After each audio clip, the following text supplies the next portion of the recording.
not that long ago with my friend Helen. An animal darted in front of us and she said, "What was that? I wonder if it was a stoat." And in that moment I was turned into Pam Ayres and came up with this spontaneous poem and 3 points on my licence. "Oh my word," I said out loud when I was driving home, "is that a stoat I saw ahead, standing in the road? I rather hope it wasn't, as I think I mowed it down. It might have been a fox, I suppose, not in that part of town. Can't be helped, I'll clean the tyres, there's not much else to do, as Mr. Stoat or Mrs. Stoat won't ever make the news." I expect that you are thinking now this is not one of her wittiest poems. There's no obvious gag or punchline coming and you think I'd best be going. I wasn't being sweet and rustic enough, coming over cynical, blasé. There's more to life than my teeth and old man, but that stuff, it doesn't well pay. So here's to all the trivia that life is mostly made of when you don't look out for the big stuff, like justice, peace, and kindness, or in my case, a stoat.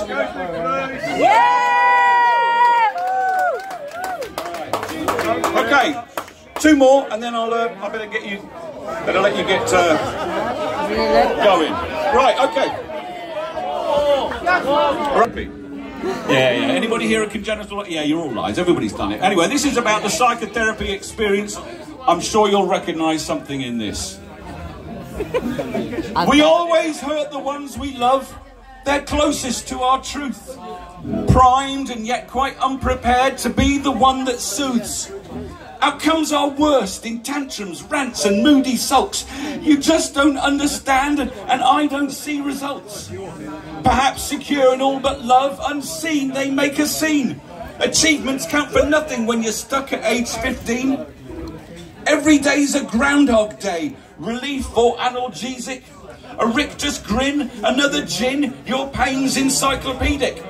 Does it sound like you? You're halfway there. Please carry on the digging. You'll find a corpse. It's yours, of course. It's only just beginning. Until then, your ghost will drag their chains around and moan. We're at a breakthrough, you and me. I'm afraid that's all the time we have for in this session. Get the music on. I'm just going to do one more, but I want to share a little personal experience. Last night I had a unique experience. I was heckled. Now, piece of advice, you're lovely people. Top tip, never heckle a poet, because I'll write a poem about you. So he's not here, unfortunately, which I genuinely regret, but here's the poem I wrote for him. There's folks who want to rant and rage at the dying of the day. Oh, shut right up and do your thing is what I have to say. You've had your chances and still have more, don't quit. Perhaps what you are moaning at is that you know your shit. And others do what they did not. Now please stop being bitter, for if you don't, you'll feel much worse and become much more shitter. Well done! And finally, did anybody come here by train today? No. Any God-fearing Christians here today? Yes! Somewhere in there comes this thing. This is, I did this poem again recently, and either the person writing wasn't wearing their glasses or they just miskeyed, because they said, "Would you do your trans poem?" And they actually meant, "Well, I do my trains poem." So this is a bit of theatre for you. We're in the chapel. I want to offer up a prayer. This is the St Pancras Prayer.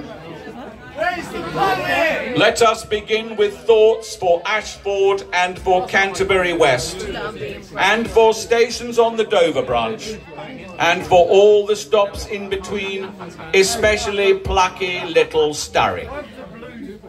From Stratford International to travel through Herne Bay, high speed via Faversham be thy name. Thy Rainham come, Strood will be done in Chatham as it is in Rochester. Give us this day our sitting born, and forgive us our Westgate, as we forgive those who Birchington-on-Sea against us. And lead us not into Ebbsfleet, but deliver us from Margate. For thine is the bubble, the Chestfield and Swellcliffe, and Gillingham, for Ramsgate, Dumpton and Broadstairs, Gravesend. Thank you very much, ladies and gentlemen. My name is Nick Goodall. You can see me on Facebook, or you can go to thebard@broadstairs.com. I'm doing this again tomorrow night, all new poems.